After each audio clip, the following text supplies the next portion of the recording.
Je souhaitais vous parler d'un chiffre très important aujourd'hui, 218. 218 représente le nombre d'incidents déclarés à l'ANSSI, l'Agence nationale de sécurité des systèmes d'information, par les collectivités territoriales en France. Ça montre bien à quel point les collectivités territoriales ou administrations publiques sont devenues des cibles privilégiées des cyberattaquants.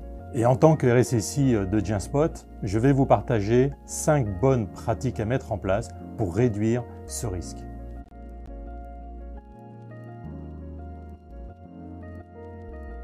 Donc avant d'aborder ces 5 bonnes pratiques, parlons un petit peu des principales menaces. Donc les principales menaces au niveau des collectivités territoriales sont pour moi de 3 types. La première, à but lucratif. Donc là, ça va être le fait de récupérer, pour les attaquants, de récupérer de l'argent. Donc ça va passer par du ransomware qui va se propager via du phishing, par exemple. Ensuite, il y a les attaques dites non de déstabilisation, par exemple. Donc là, ça peut être des actions d'activistes ou des actions d'États, d'autres États, qui veulent déstabiliser une collectivité pour la raison que ce soit. Et la troisième menace, ça va être des attaques de type d'espionnage, puisqu'on a besoin d'aller, des États, des groupes, veulent récupérer de l'information. Donc face à ces 3 menaces, je reviens sur les 5 bonnes pratiques. 5 bonnes pratiques. Donc la première, c'est de connaître, avoir une vision complète de son système d'information. Pourquoi? Parce que tout simplement, on ne peut protéger que ce que l'on connaît. Donc ça va commencer par faire une cartographie de son système d'information, alors global, les applications, les services, les usages des utilisateurs, des agents, des élus, etc., pour vraiment connaître l'ensemble et son périmètre.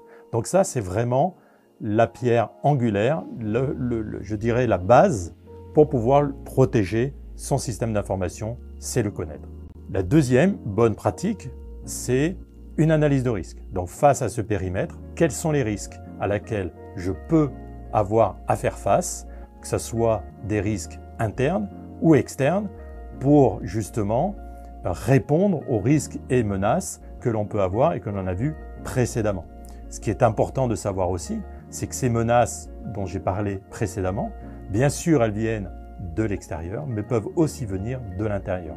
Donc une analyse de risque complète est très importante pour prendre ensuite les bonnes décisions par rapport aux actions à mettre en place.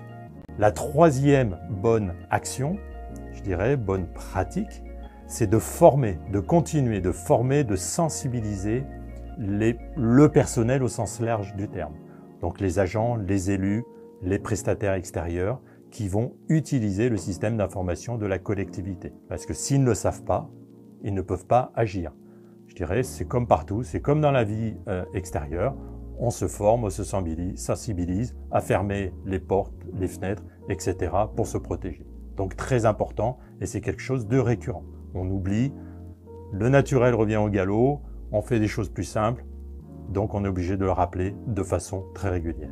La quatrième bonne pratique, c'est d'avoir une stratégie d'amélioration continue. On peut mettre des choses en place, mais à un instant T. Par contre, elles vont diminuer dans le temps, les actions qu'on va mettre, et donc il faut toujours améliorer ça. On le voit tous les jours aussi, les attaques changent, le ciblage change, etc. Et donc il faut une politique, une stratégie d'amélioration continue face aux différentes menaces qui évoluent aussi de plus en plus vite, et ça on le voit.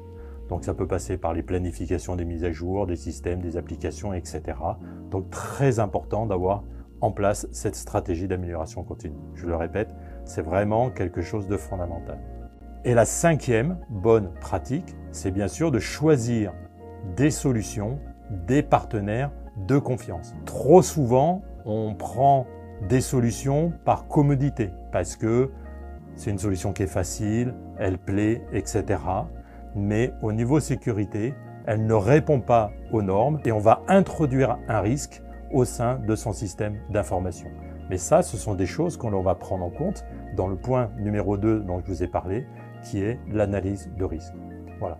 Donc, pour résumer, avec si on respecte bien ces 5 bonnes pratiques et dans le temps, les risques que vous pouvez avoir pour votre collectivité territoriale vont se réduire fortement. Et si vous souhaitez en savoir un peu plus sur les menaces sur les collectivités territoriales, je vous mets en commentaire le lien vers le guide de l'ANSSI au sujet d'une étude qu'ils ont fait sur les différents risques des collectivités territoriales. Merci de m'avoir écouté, à bientôt.